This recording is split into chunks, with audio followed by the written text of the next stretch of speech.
In this lesson, we're going to talk about one of my favorite functionalities with ChatGPT, which is tabular formatting. So let's get into it.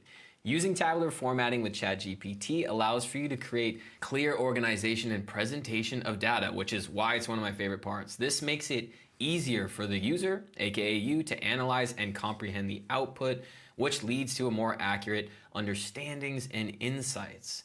So here's what our formula would be, and this is in a multi-step process. So we want to start with your question. The next prompt that you want to do is, what are the different categories you can break your answers into for more descriptiveness? And third, now create one single table that includes your original answer with these new categories separated into different columns. So let's just go ahead and hop into what this actually looks like. And we're gonna do zero-shot prompting. As you know by now, we're not gonna add any bells and whistles to this prompt. We're gonna focus on the tabular formatting versus creating a dynamic prompt. So our question is, what are the main factors of growing a YouTube channel?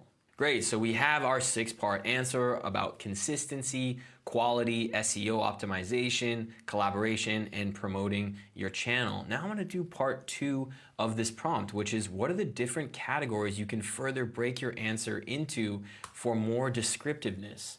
This second part of the prompt is going to essentially break down your original question into 6 subtopics. Then we want to paste in our third part of this prompt. Now create one table that includes your original answer with these categories separated into different columns. Perfect. So what this did is it took our original output and it categorized it in tabular format, which for me personally is so much easier to look at, comprehend, and quickly understand. So we have different columns with different rows that have this information just organized so much better. And we can go down the rabbit hole of asking ChatGPT to expand on even more different columns. So we ask, what other categories can you add to this table? It added a branding column, a promotions column, and a monetization column.